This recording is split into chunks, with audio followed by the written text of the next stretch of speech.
Welcome back to Stop My Crisis. I am your host, Vivian Gaspar, and I'm here right now with James Castiglia, a general practice attorney in Oak Ridge, Morris County, New Jersey. Jim has been an attorney for 39 years and serves both individuals and small business owners with their legal needs, including a variety from litigation all the way to DWI, criminal, and matrimonial, as well as real estate law. Jim, welcome to the show. Thank you very much for being here. Pleasure to be here, Vivian. Thank you so much. And right now, I know that a very big problem that I don't think anyone actually addresses before it happens is DUI. So tell me, my first curiosity is, what is the difference between DWI and DUI? Because we hear both terms knocked around.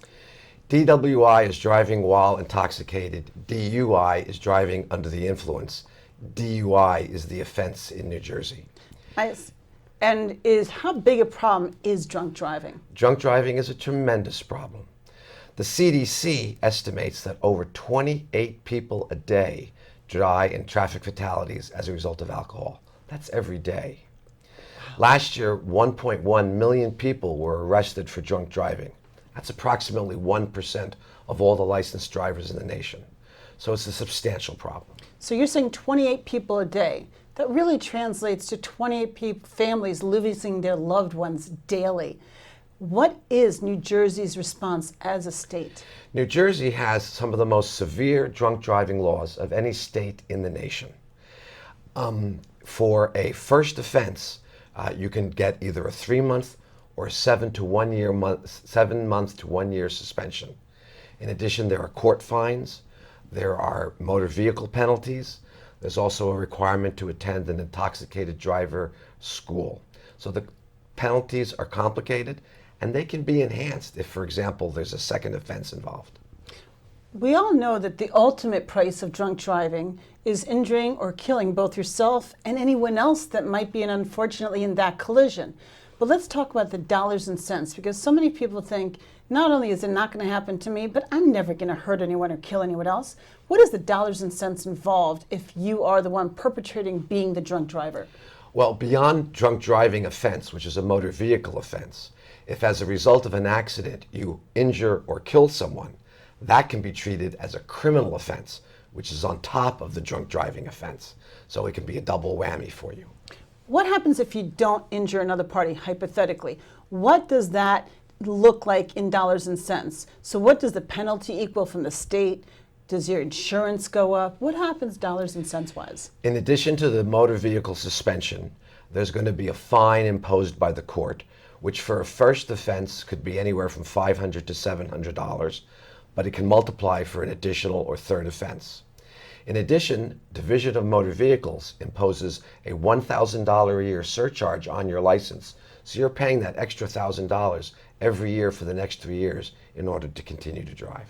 And of course, your insurance will most likely be increased. Your insurance is going to take a big hit. And of course, we don't know exactly what that is because it will differ based on circumstance and carrier, correct? It will also depend mostly on your prior driving record.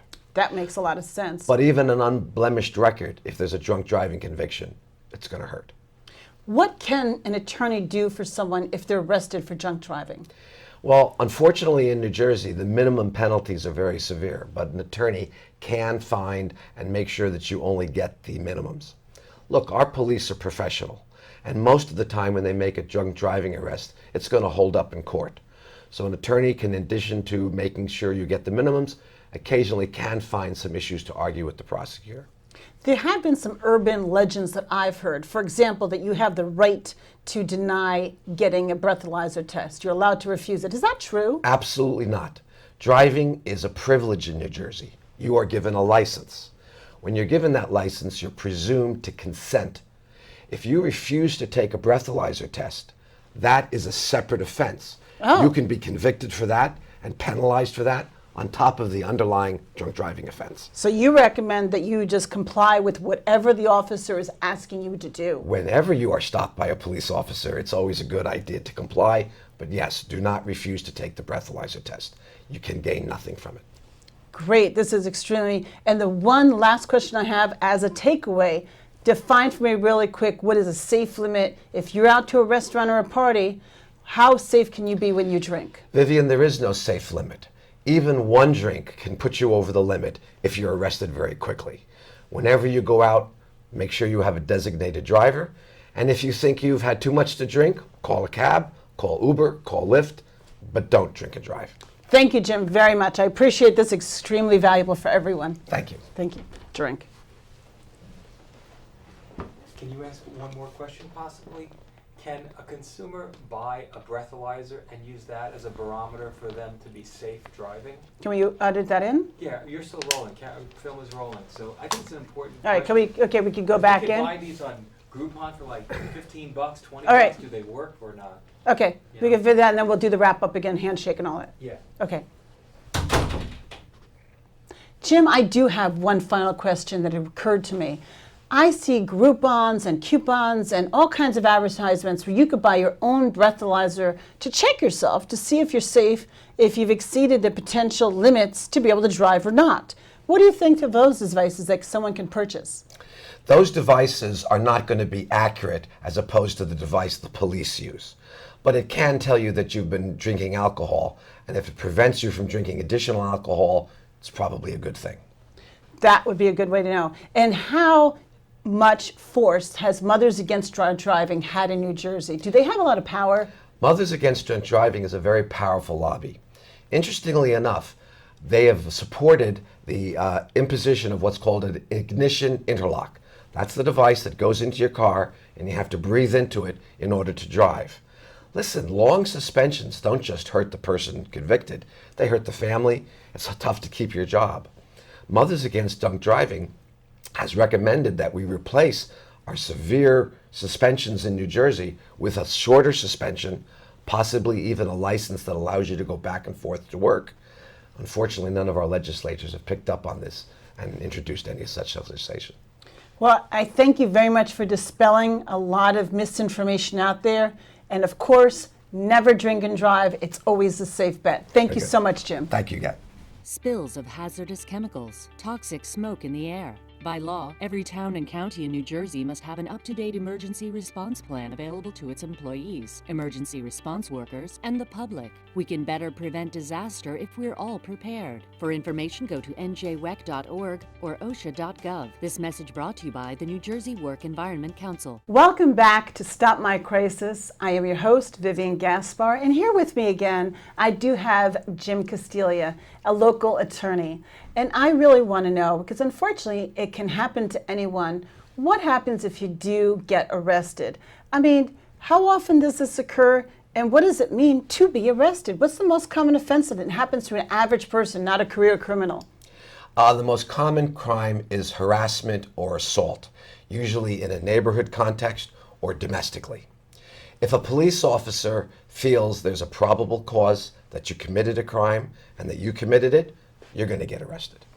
What does it mean when a person is charged with a crime? It means they're charged with the crime, they're booked, fingerprinted, and then either released on bail or on their own recognizance. What does bail usually look like? Bail If you have like a harassment charge or a neighborhood offense, what could does that- run anywhere from a couple of $100 to $1,000. And what is the difference between crimes and misdemeanors? I always hear about felonies, misdemeanors. Do they still make that distinction? Criminal offenses in New Jersey are graded from the low, petty disorderly persons, and those are heard in municipal court. And then you have fourth, third, second, and first degree offenses. Those are heard on the county level and prosecuted by a county prosecutor. And am I going to jail if I get arrested, for example, if I have a conflict with a neighbor and things get a little out of control, or if my spouse calls the police on me because they thought our fight got a little out of control? Do I go to jail? Assuming you didn't kill the person and it's not a serious crime and you have no prior record, there is a presumption against jail on a first offense. So for the first time around, unless it's a very serious offense or there are aggravating circumstances, the likelihood is you're not going to go to jail. What happens if I can't afford an attorney? Because of course, if I'm arrested, the first thing I think of, let me call an attorney.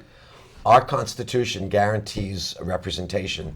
If you cannot afford an attorney, a public defender will be appointed for you. Is there any cost at all with having that public defender?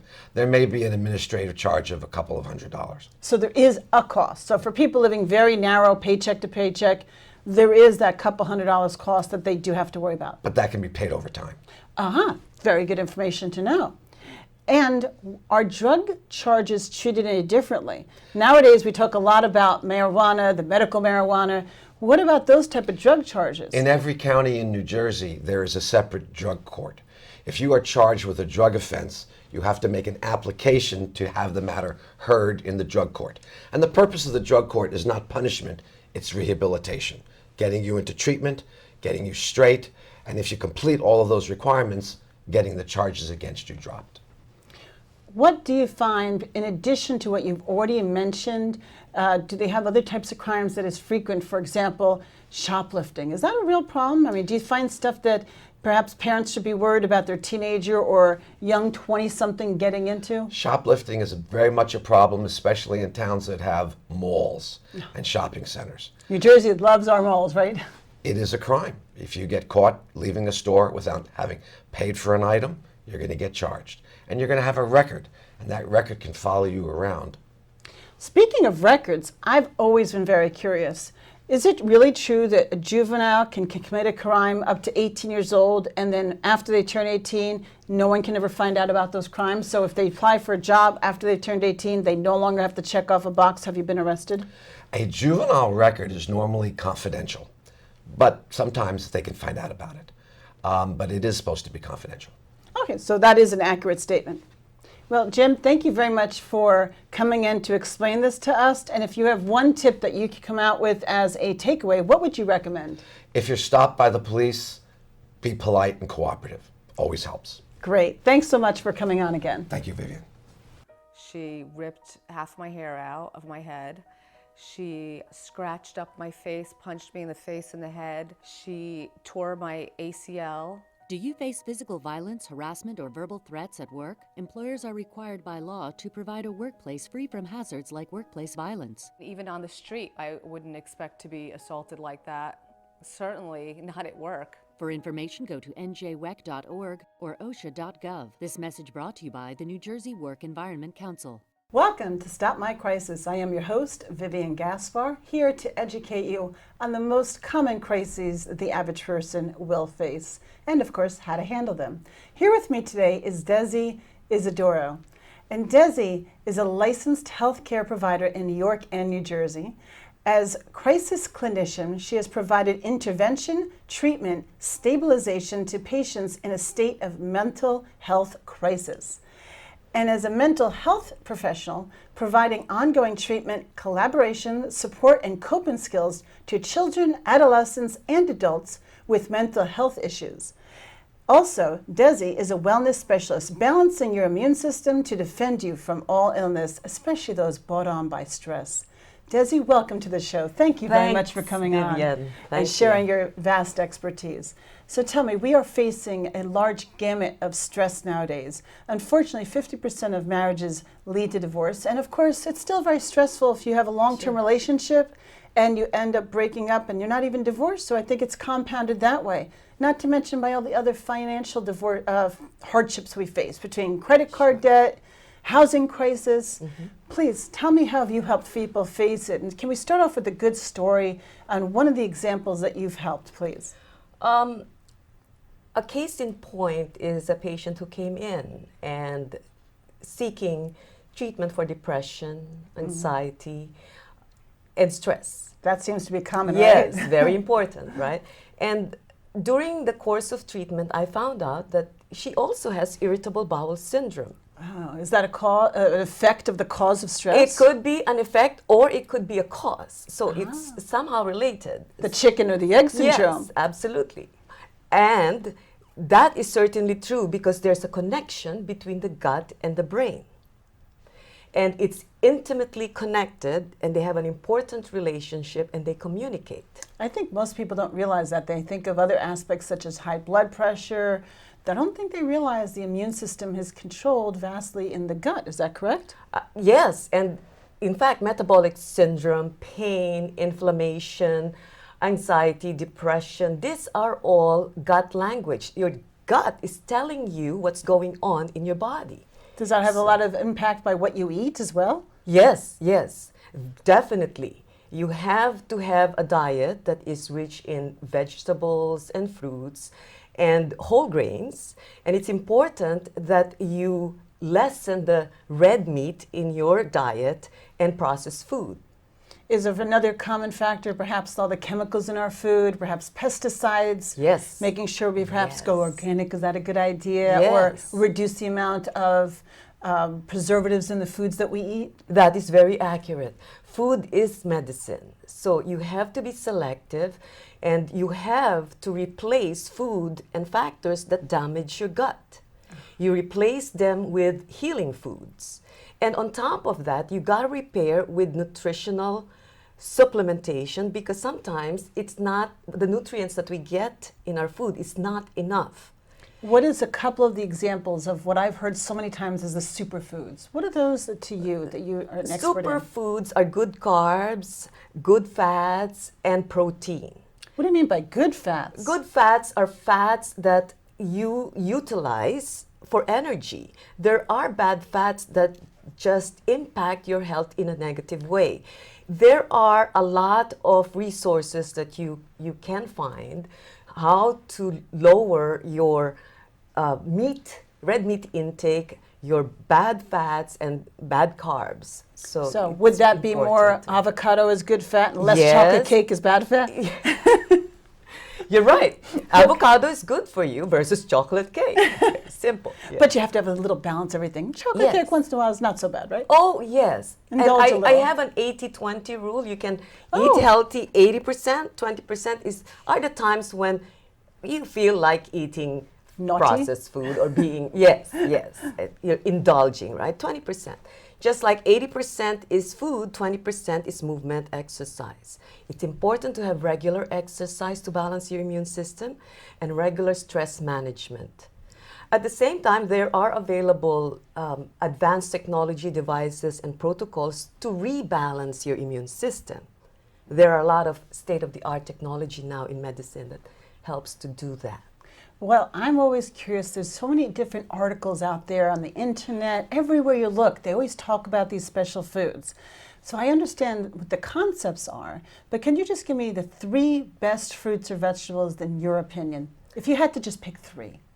If I have to pick 3, I will choose avocado. That's my Yeah, favorite. I love And avocados. it is always true, an apple a day keeps the doctor away. Oh, any particular apples? There's so many varieties. It's better to buy the organic ones. Do I mean like a Roma apple? Oh, it or- doesn't matter. Doesn't matter which kind? Yeah, and the most important thing is because apples are rich in pesticides. Oh, Yeah, so make sure they're organic. Make sure that you're putting in the right food in your system. Be selective. This is your body, so you should take care of it.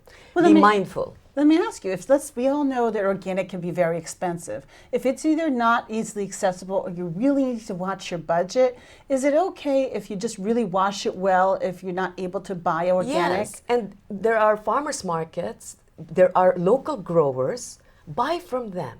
That's a really good idea. Always support local Yes, businesses and farms. absolutely. It's the Yes. best way to go. Yes. Thank you so much, Desi. I Thank really you. appreciate I your knowledge to appreciate help it. everyone deal better with stress through health.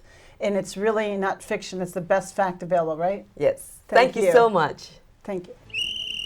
Do you need to blow the whistle on unsafe conditions at work? You may be protected by New Jersey law and by the federal agency called OSHA. For information, go to njwec.org or osha.gov. This message brought to you by the New Jersey Work Environment Council. Welcome back to Stop My Crisis. I'm Vivian Gaspar, your host, and I'm very pleased to have someone here who solves the problems of the vast majority of New Jerseyans. Dani Adelstein is affectionately known as Dani Det to his clients and colleagues alike. He is one of the founding partners of JXD Financial, a debt consolidation company located in Long Island City, New York. Mr. Adelstein has been credited with helping over 1,500 families get rid of their overwhelming credit card debt and getting back on the path to financial freedom. Dani, thank you so much for being here. It's great to be here. I really appreciate you coming to educate our viewers on something that troubles almost everyone. Tell me, how do you go about doing something that most people think is unheard of? Well, thank you again for inviting me. And I think the thing is many consumers share the common misconception that their credit card company is bad, especially when they're burdened by an overwhelming amount of credit card debt. In fact, inherently the credit card company's not bad. It's that when they're carrying a lot of debt that they have to repay back and the high interest rates. Those two things in conjunction with one another, those are killers. But let me ask you this. I've seen so many credit card offers, and of course actual credit cards, where they're doing upwards of 29% interest rate. And of course, most people, I don't think, are aware of how the interest is charged on credit cards. Could you please go into that a little bit? That is the key to the whole situation, compound interest. Exactly. It's absolutely deadly. Compound interest is interest that's charged on top of your principal, meaning whatever you charged and bought, and then on top of accumulating interest. Let me give you a great example. If you take a credit card with a $5,000 credit card balance and you take an 18% interest rate, which is typically the average interest rate that a lot of consumers are seeing right now, and you stop charging on the cards, never use it again, it would take you probably 10 years to pay that card back. At an average payment of about $189, you're looking at paying back $12,000. That's over 100% on your money. It's unheard of, and it's crippling consumers. Is that the most damaging way the math is created and how interest, because of course people don't realize that math is different for different types of interest. For example, I'm sure you could tell us better that a mortgage is calculated one way, and of course credit card interest is calculated a completely different way. Is that accurate? That's exactly right. So your credit card debt interest rate, most people look at their APR, or their annual percentage rate, and they think it may be 18%, which is still very high, but not deadly. But when you factor in that the interest rate is calculated on a daily basis and it's compounding, you can end up paying back over 100% on your money. So let me give you this thought. Imagine you bought a pair of jeans at the Gap, and then you stopped using the card. 10 years from now, you're technically still paying back money on that original pair of jeans that may be long gone. Or you gained weight and you had to throw them out. as That's you got exactly older. right. And you can't wear them anymore, but you're still paying for them. The truth of the matter is that we as consumers fit into two categories. There's the 35% and there's the 65%. 35% of us are convenience users. We buy something, we pay for it the following month. We don't carry a balance. But for the 65% that are revolvers, we carry a balance. The debt just goes on and on and on, and quite frankly, it's becoming an epidemic. Here's my next question. Most people haven't even heard that there's something they can do about this. They think they're just doomed to this suffering. So what exactly is debt negotiation? How exactly can that help? Well, that's the thing. Many Americans today are struggling with credit card debt because, for the most part, a lot of people are living paycheck to paycheck. And unfortunately, they're finding out that they have more month than money. And it becomes more difficult to make basic living expenses, let alone put away money for savings. What do people do? They rely on the credit card. The great thing about debt negotiation is that it's the fight approach. It's not laying down, it's not giving up. It's basically saying, hey, I want to come to a meeting of the minds. I want to pay back my creditors, but I want to pay back what I can and not struggle with what I cannot. So many people have told me that they need to save and balance out saving with paying down credit card debt. But now with this information and understanding how credit card debt is arrived at, shouldn't they pay down that debt more actively than saving? Because the time value of money tells me that that debt is such more of a burden because of how that calculation is derived at, as you just mentioned. It would be, I would think, a lot more logical to pay that off and then save. Is that correct? Vivian, I think you bring up an excellent point. I just had a conversation with a client the other day, a small business owner here in New Jersey, a large amount of credit card debt. And the reason that he uses the credit card debt is to finance his business, hoping to get paid back a little bit later. And I told him very frankly, the biggest and best thing you can do for your business is invest in the business by paying down your credit card debt first. It's like paying yourself first. However, for those of us out there that are revolvers, that are struggling because of high costs of living, it may not be so easy. Let me give you a little bit of food for thought. In the last 12 years, income in America has gone up 26%. Sounds like a great number. Unfortunately, the cost of living has beat that every single year. So when you take income taxes going up, medical expenses up 51%, food cost up 37%, it's really hard to pay off your debt. Dani, I really need to ask this question that's boiling within me. When people are crippled by debt, especially if it's not just credit card debt, and a lot of people consider to do bankruptcy when they have an overwhelming amount of credit card debt. What is the difference between negotiating this debt or this type of debt versus filing for a bankruptcy? That's an excellent question, and I'm glad that you raised that point. Here in New Jersey, where incomes are very high, believe it or not, debt is very high. And in the past, there really weren't a lot of options out there. So most people that struggled only thought they could do one thing, which is give up and file for bankruptcy. If you're struggling and if there's absolutely no other resort, that may be a good resort. But if you have the ability and you have the wish and the will to fight this, you can have accountability and integrity by negotiating with the creditors or finding someone that can help you to negotiate with the creditors so that they can get paid back a portion of what you borrowed. It makes them happy and it helps balance your budget. Dani, I think that you've been one of the most valuable guests that I can imagine because there's virtually no one who doesn't have this plaguing them. Credit card debt, I think, is something that affects every New Jersey family. And thank you so much on helping us figure out how we could resolve this without bankruptcy. My pleasure to be here. Thank you so much. Take care. Thank you. Bye.